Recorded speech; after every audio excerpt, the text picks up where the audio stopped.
आज आपण एका कोकणातील रोहा गावातून आलेल्या एक कुटुंबातील एक मुलगा जो पखवाज वादकाच्या ह्या कलेतून शून्यातून आतापर्यंत त्यांनी प्रवास कसा केला, त्याचा आतापर्यंतची जर्नी कशी झाली, त्यांनी किती अचिव्हमेंट केल्या, किती परीक्षा दिल्या, आज त्याच्याकडे अर्निंग सुद्धा चालू झाली आहे, काय मुलं शिकायला येतात, त्याचा पूर्ण प्रवास आज जाणून घ्या आपण त्याच्या तोंडातून.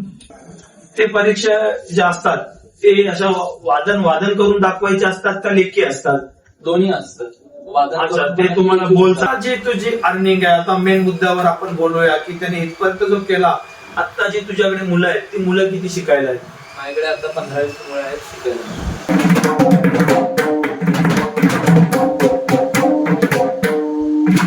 काही कोणतेही वाद्य आपण वाजवत असतो तरी त्या वाद्यासाठी आपल्याला आई वडिलांचा आपला हात पाहिजे, म्हणजे सपोर्ट पाहिजे.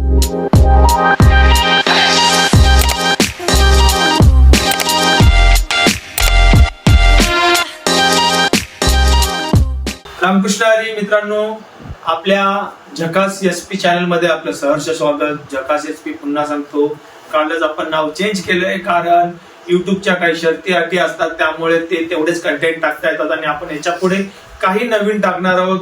काही महाराष्ट्रातले आमचे उभरते कलाकार आहेत, काहींकडे कला साधना आहे, त्यांना पुढचं प्लॅटफॉर्म द्यायचं आहे. आपण काही मोठे नाहोत पण आपल्या चॅनलमध्ये जेवढे आहेत त्यांना त्यांच्या सोबत घेऊन पुढे जायचं आहे. अशा नव्या नव्या आयडियाजना घेऊन आपण आलेलो आहे. म्हणून आज आपण भेटणार आहोत एक उभरता बाल कलाकार, आमचा निकटवर्य दयानंद पवार. उत्तम असा पखवाज वादक आहेत. त्याच्या पखवाजाच्या हाताच्या बोलाचा आपण आज आस्वाद घेणार आहोत आणि त्यासोबतच त्याच्याशी गोड चर्चा रंगणार आहेत. त्याचा आजपर्यंतचा प्रवास आपण बघणार आहोत. तर चला मग भेटूया दयानंद पवार यांना. तर दयानंद, तुमचं आमच्या झकास एसपी चॅनल मध्ये सहर्ष स्वागत. रामकृष्ण हरी. आपल्याला आतापर्यंत जो आपला प्रवास झाला, आपले प्रथम गुरु, आत्ताचे गुरु, तुम्ही किती मुलं शिकवल्या, सर्वचा जो तुमचा प्रवास आहे तो आपल्याला थोडक्यात आपल्या चॅनलवर मांडायचा आहे आणि आपल्याकडे जे काही कलेचं देणं आहे ते आपल्याला आज आपल्या ह्याच्यातून चॅनलच्या माध्यमातून लोकांपर्यंत पाठवायचं आहे. तर सुरुवात करूया. आपल्या प्रथम आपण ही जे प्रवास हा सुरू कसा केला? सर्वात प्रथम सर्वांना रामकृष्ण हरी. माझं नाव दयानंद संतोष पवार. मी रोहा रायगड मधून माझं गाव आहे तिकडे पहूल. आम्ही तिकडनं आलो. आम्ही इकडे वसई विरारमध्येच राहतो. तर सर्वात प्रथम म्हणजे बोलायचं, माझे सर्वात प्रथम गुरु म्हणजे ते माझे आई वडीलच आहेत. आणि त्याच्यानंतर मी ज्यांच्याकडे पखवाज शिकलो ते शिवाजी महाराज बुतकर, त्यांच्याकडे मी सर्वात प्रथम शिकलो 2015 मध्ये. आणि त्याच्यानंतर पंडित अशोक महाराज म्हात्रेकडे तुम्ही आता त्याच्यानंतर शिकलात. पण मित्रांनो, शिवाजी महाराज बुतकर हे ज्यांचं नाव घेतलं, वैकुंठवासी शिवाजी महाराज बुतकर, आज आम्ही देखील त्यांच्या पवित्र चरणावरती साष्टांग दंडवत करतो. आज ते हयात नाही आहेत पण त्यांची ख्याती आजही आहे. एक विभूती जी होती, जी आहे शिवाजी महाराज बुतकर नावाची, ती आजही संप्रदायामध्ये त्यांचं वजन आहे. पहाडी आवाजाचे असे ते शिवाजी महाराज बुतकर, ज्यांच्या बोटांच्या ह्याच्याने पखवाजचं ते बोल आणि त्यांचे गायन, त्याच्याने आजही संप्रदायामध्ये लोक अशी तहानलेली आहेत ते त्यांचं ऐकायला. पण आले देवाजीच्या मनात येते कोणाचे चाले ना, देव चांगल्या माणसांनाच आपल्याकडे नेतो, असं घडलं आणि शिवाजी महाराज हे आपल्यातून हरपले. ही खरंच खूप घटना अशी आहे की ती ऐकण्यासारखी नाहीये किंवा ती ऐकून मनाला वेदना, आम्ही जेव्हा तेव्हा कळलं त्या वेदना आम्हालाही खूप झाल्या. पण काय करणार, ते देवाच्या हातात आहे. पण तिथून पुढे तुम्ही प्रवास कसा केला? तिथून पुढे माझं वारकरी बेस होता ते बुतकर सरांकडेच माझं झालं. आणि त्याच्यानंतर माझा जे सोलोचा बेस होता ते माझं पंडित म्हात्रे गुरुजी होते त्यांच्याकडे झालं. त्यांच्या शिवाजी महाराजांकडे मी शिवाजी बुतकर सरांकडे मी 4-4.5 वर्ष होतो. अच्छा. त्याच्यानंतर म्हात्रे गुरुजींकडे किती वर्ष केलं? म्हात्रे गुरुजींकडे मी 2 वर्ष. अच्छा, हे दोन्ही क्लास तुम्हाला करायला कुठे जावं लागायचं? हे दोन्ही क्लास करायला मला बुतकर सरांचं विजयनगरला यायचं, ते नालासोपाऱ्यामध्येच. आणि म्हात्रे सरांकडे नालासोपारा वेस्ट महिला तुम्हाला जावं लागायचं कारण त्यांचं वय भरपूर होतं त्याच्यामुळे. अच्छा, मग तुम्ही म्हात्रे गुरुजींकडे जे केलं आणि त्याच्यानंतर मग तुम्ही परत कसं पुढचा प्रवास काय? ते परीक्षा ज्या असतात ते असं वादन करून दाखवायचे असतात का लेखी असतात? दोन्ही असतात. वादन अच्छा, करून ते पण तुम्हाला लेखी बोल सुद्धा सांगतील ते बोल वाजवायचे आणि ते लेखी म्हणजे लेखी सुद्धा परीक्षा द्याव्या लागतात, त्याचा अभ्यास करावा लागतो मित्रांनो. त्या अभ्यासाबद्दल आणि त्या रियाजाबद्दल काही प्रेक्षकांना सांगाल का? रियाज हा केला पाहिजे. रियाजानेच माणूस मोठा होतो. जर आपण रियाजच नाही केला, आपण कोणतीही गोष्ट, आपण कोणतीही कला वाजवत असतो, पकवाज सोडून आपण दुसरी कोणतीही कला वाजवत असतो, तरी आपल्याला रियाज करणे खूप मोठी गोष्ट आहे. कारण जेव्हा आपण रियाज करू ना, तेव्हा आपण मोठे होतो. आणि जास्तीत जास्त शो करा मित्रांनो. आपण जेव्हा बाहेर शो करायला जाल, तेव्हा आपल्याला खूप काही गोष्टी समजतात. म्हणजे थोडक्यात म्हणजे तुम्ही जे आतापर्यंत जे शिकलाय त्याचं तुम्ही जगासमोर तुमची कला मांडा. शोला जावं म्हणजे कला मांडा. अच्छा, म्हणजे थोडक्यात बोलणं आहे की कला मांडा. पण जो रियाज जास्तीत जास्त करावा म्हणजे कितपत करावा? कसं आहे मित्रांनो, हिराही आधी दगड असतो, त्याला घासल्याशिवाय तो चमकत नाही. आणि त्याची चमक त्याची तेव्हा होते, जो एवढ्याचा हिरा एवढा होतो तेव्हा त्याची अनमोल किंमत होते. कारण का की त्याच्या चारी बाजूनी घर्षण करून त्याला चमकवलेला असतो. तसाच एक कलाकार असतो की हा छोट्याशा कुटुंबातून येऊन तुला आतापर्यंत किती घर्षण करावं लागलं, म्हणजे तुझ्या दैनंदिन जीवनात तुझा रियाज करताना तुला घरातून किती सपोर्ट होता, आजूबाजूचा पुन्हा त्रास झाला का? म्हणजे आता आपल्याला रियाज करायचा आहे, आपल्याला मुंबईमध्ये आपण राहतोय, म्हणजे आजूबाजूचं वातावरण आता तुम्हाला माहिती असेल. तुम्ही आता मुंबईकर, सगळ्या चाकरमानी मुंबईत आहे, कामावून येणार, तुम्हाला माहिती असेल आजूबाजूचं वातावरण कसं असतं मुंबईला. म्हणजे जास्तीत जास्त आपण, म्हणजे मी तरी रियाज करायचं म्हणजे 3-4 तास जास्तीत जास्त रियाज करायचं. दिवसातून 4 तास. आणि एकट्या बसायचं की एक कंटिन्यू 4 तास? कंटिन्यू. मित्रांनो, रियाजाचे 4 तास त्यांनी असे सहज सांगून गेला, पण तुम्ही इमॅजिन करू शकता आम्ही 40 मिनिटात देखील कंटिन्यू बसलो तर पायांना मुंग्या येतात. आज तू 4 तास बसायचा म्हणजे हे साधी गोष्ट नाही. या 4 तासाचा आणि त्या कंटिन्यू रियाजाचा आज ते त्याला फल प्राप्त झालेलं आहे. त्या फलाबद्दल आपण पुढे बोलूया, पण त्याला आता विचारूया ते रियाज करताना आणि तिथून ती मुलं जमवायला, म्हणजे आज त्याकडे जे कलाकार आले ते कसे काय, म्हणजे तू आज या जेवढ्या पारितोषिक आहे ह्याच्यामध्ये तुला कुठली अशी आठवण आहे का कुठलं, किंवा आता कुठला तू लाईव्ह शो केलायस का? आता मी लाईव्ह शो बोलायचा होता तर माझा युथ फेस्ट होता. युथ फेस्ट मध्ये माझा एलिम्स क्लिअर झालेलं. LR तिवारी मध्ये माझा फर्स्ट हे होतं. LR तिवारी कॉलेज आहे, तिकडे माझा फर्स्ट राऊंड होता. आणि फर्स्ट राऊंड मधला डायरेक्ट हे एलिम्स माझा क्लिअर झालं आणि डायरेक्ट फायनल राऊंडला गेलो मी. तिकडे म्हणजे फायनल्स असतात जे आपल्या तालुक्यामधनं जे सिलेक्ट होतात आणि तिकडे जातात. तर असं वसई तालुक्यामध्ये आम्ही 3 जण होतो, ते आम्ही सिलेक्ट होऊन फायनल्सला गेलो. अभिनंदन. म्हणजे जिल्हा स्तरावरती देखील त्यांनी परीक्षा दिलेल्या आहेत. जिल्हा स्तरावर परीक्षा कॉम्पिटिशन मध्ये पुढच्या लेवलला गेला, त्याबद्दल चॅनल तर्फे आणि तुझ्या प्रेक्षकांतर्फे त्याचं खूप खूप स्वागत आणि त्याला बेस्ट ऑफ लक. पुढचा त्याचा जो प्रवास आहे तो आनंदी आणि सुखमय हो. पण ते दिल्यानंतर आता जे तुझी अर्निंग आहे, आता मेन मुद्द्यावर आपण बोलूया की त्याने इथपर्यंत जो केला, आता जी तुझ्याकडे मुलं आहेत ती मुलं किती शिकायला आहेत? माझ्याकडे आता 15-20 मुलं आहेत शिकायला. 15 ते 20 मुलं त्याच्याकडे शिकायला आहेत. ती तू त्यांच्याकडे जाऊन शिकतोस का तू त्यांना जाऊन शिकवतोस की ते तुझ्याकडे येतात? काय तुझा क्लासेस आहे म्हणजे घरात? मित्रांनो, आता तुम्हाला मेन महत्वाचं मी सांगतो याचं मोटिवेशन आणि काय किंवा कसं आहे प्रगती आहे. लहान मुलगा घरातून शिकायला जातो आणि स्वतः शिकत त्याचा आजचा जो कॉलेजला आहे त्या कॉलेजचा खर्च, क्लासेसचा खर्च, त्याचे पर्सनल जे खर्च आहेत ते तो स्वतः उचलतो. तो कुठून?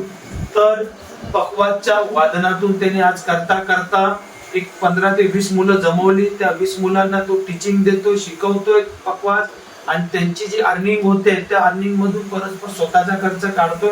तरी एका मुलाची किती फीज होते? पर मंथची 500 होते.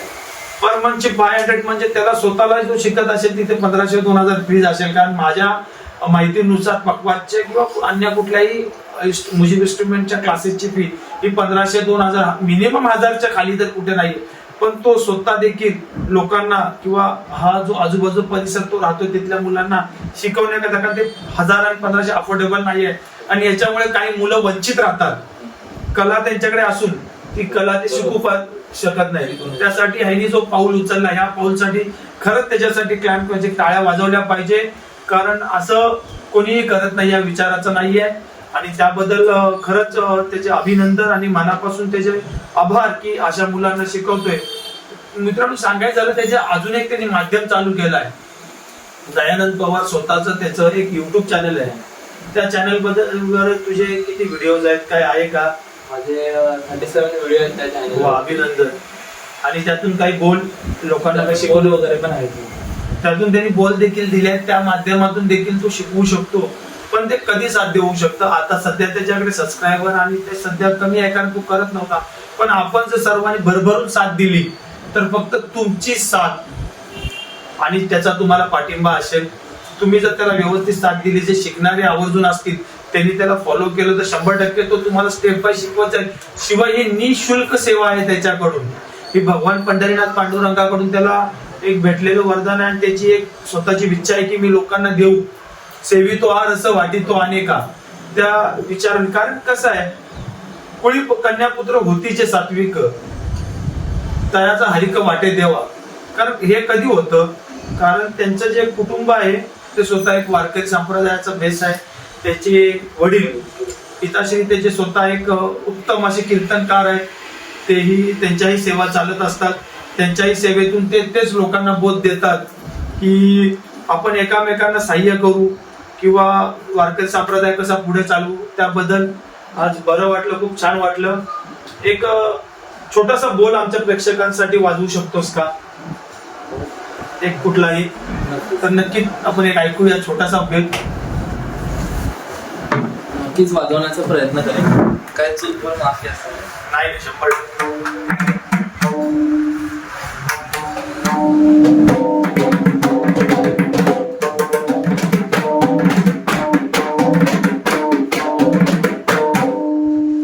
या बोलला काय म्हणतात?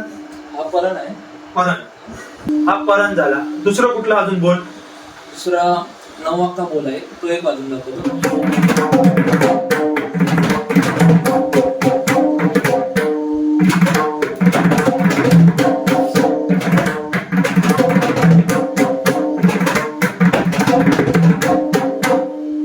हा कुठला बोल होता? 9 अक्का बोल. 9 अक्का. अच्छा, धन्यवाद. यांनी आपल्याला आज खूप वेळ दिला, खूप शिकवून काही शिकण्यासारखं दिलं. आणि पक्कवाज हा संप्रदायातलं हे असं वाद्य नाही, असं वाद्य आहे की हे उच्च स्तराचं वाद्य आहे. आणि ह्याची कला आणि ह्याचं अंगीकरण करणं हे सोपं नाहीये. कारण ह्याची कलाच अशी आहे की वाजवताना सुद्धा बसून करावी लागते. आणि आजच्या डेटला मला स्वतःला देखील एक अर्धा तासाच्या वर बसणं सोपं नाही. आणि 4-4 तासाचा प्रवास करून रियाज करून त्याने आतापर्यंत प्रवास केला. 15 ते 20 मुलं त्याच्याकडे शिकायला आहेत. भगवान पंढरीनाथ पांडुरंग नक्की त्याला ती 20 मुलाची 200 मुलं हो आणि ह्या आमच्या तालुक्यामध्ये त्याचं नाव हो, अख्ख्या महाराष्ट्रात त्याची कीर्ती गाजो. अशा त्याला आमच्या चॅनल तर्फे शुभेच्छा, आपल्यातर्फे शुभेच्छा. महत्वाच्या 2 गोष्टी तुम्हाला जाता जाता सांगून जातो. दयानंदचं स्वतःचं व्हिडिओ चॅनल आहे, इन्स्टा आयडी आहे. मी दोन्ही कॅप्शन मध्ये खाली मेन्शन करतो. ते जा, खरंच जा, त्याचं चॅनल बघा. आज त्याचे 37 व्हिडिओ आहेत, ते पूर्ण बघा आणि त्याला मोटिवेशन द्या. त्या 37च्या जागी 370 व्हिडिओ तो नक्की करेल. कारण तुम्ही बघत राहा, त्याचे सबस्क्राईब वाढत राहिले, तो त्याच्यावरती टाकत राहील. मी त्याच्या आयडी वगैरे देतो. माझी आयडी देखील मी त्याच्या लिंकवर शेअर करतो. सगळ्यांनी मिळून करू. कारण कसं आहे, आपण घाबरतो, कधीही कुठल्या कामाला घाबरू नका. एकत्र व्हा, संघटित राहा. अशा नवीन कलाकार यांना समोर आणा, यांना प्लॅटफॉर्म द्या. यांना जर प्लॅटफॉर्म मिळाले तर आपल्या महाराष्ट्रातले एक असे छोट्या गावातून आलेली मुलं ही नक्की पुढे जातील. जाता जाता आता तुला शेवटचं विचार नाही, तुला ह्या आमच्या प्रेक्षकांना किंवा तुमचेही प्रेक्षक जोडतील या सर्वांना किंवा या महाराष्ट्राच्या जनतेला, या उभरत्या कलाकारांना काही सांगायचं आहे का? हो, एक सांगायचं आहे. म्हणजे सर्वात प्रथम म्हणजे आपले जे आई वडील असतील ना, त्यांची आपल्याला साथ पाहिजे. म्हणजे त्यांची साथ असेल ना तर तुम्ही नक्कीच पुढे जाल. आपण कोणतंही वाद्य वाजवत असतो, आता पखवाज घ्या, ढोलकी घ्या, मृदुंग, तबला घ्या, काही कोणतेही वाद्य आपण वाजवत असतो तरी त्या वाद्याच्या पाठी आपल्याला आई वडिलांचा आपला हात पाहिजे, म्हणजे सपोर्ट पाहिजे. आता तुम्ही घरी सुद्धा रियाज करता, घरी रियाज करताना, तर रियाज करताना एक मेन प्रॉब्लेम काय असतो, आपण वाजवतो, आपल्याला आवाज चांगला आवडतो, म्हणजे आजूबाजूचे असतात, बहीण असते, ताई असते किंवा आई वडील असतात, म्हणजे त्यांना जास्त वेळ ते आवाज सहन करताना नाही, काही कालांतराने वेळ तो इरिटेट करतो. हो बरोबर, किंवा तो आवाज इरिटेट करतो आवाज. तर आपल्याला ते आई वडिलांनी आपल्याला समजून घेतलं पाहिजे. आणि मेन जे आपले बाहेरचे शो असतील, जास्तीत जास्त मित्रांनो शो करा. आणि आई वडील असतील ना, आता जिकडे तुमचे बाबा वगैरे जातात शोला, कुठेही कीर्तन असेल, प्रवचन असेल, तर आई वडिलांच्या सोबत जा तुम्ही, कुठेही जा, म्हणजे शो करा. आणि जेवढे तुमचे पॉसिबल होतील ना शो, जेवढे करायचे तेवढे शो करा. आणि नक्कीच व्हिडिओला लाईक, सबस्क्राईब करा. आणि आता धन्यवाद. त्यांनी थोडक्यात जसं सांगितलं की जिथेही सेवा असतील त्या सेवेला नाही म्हणू नका, जा, सेवा छोटी असो मोठी असो करत राहा. कारण टप्प्याटप्प्याने तुम्ही पुढे जाल. 4 माणसांमध्ये बसाल, 4 माणसे वेगळी मिळतील, करत राहा. खूप गोड बोलला तो आई वडिलांविषयी. प्रथम गुरु आई वडील, खरंच आहे ते. आई वडिलांशिवाय काही नाहीये, आई वडिलांशिवाय जग कळत नाही, जग दिसत नाही. पण प्रथम आई वडिलांना शरण जाणं आणि त्यांच्या घरातल्यांना ते वातावरण करून, त्यांना पण मॅनेज करून सर्वांना, किंवा त्यांचाही याला पाठिंबा असणं, त्याबद्दल तशा आई वडिलांच्याही चरणी माझं साष्टांग दंडवत. प्रत्येक आई वडिलांनी असं समजावं आणि असे उभरते कलाकार व्हावेत, यासाठी प्रत्येकाला शुभेच्छा. आणि पुन्हा एकदा जाता जाता सांगून जातो, कृपया करून हा व्हिडिओ आपण पूर्ण बघितला त्याबद्दल तर मी आपला ऋणी आहेच, पण कृपया करून माझ्या व्हिडिओला तुम्ही लाईक, शेअर आणि सबस्क्राईब करा. आणि मी ह्याचीही लिंक टाकतो दयानंदची, त्यालाही तुम्ही तेवढंच प्रेम द्या. धन्यवाद. रामकृष्ण हरी.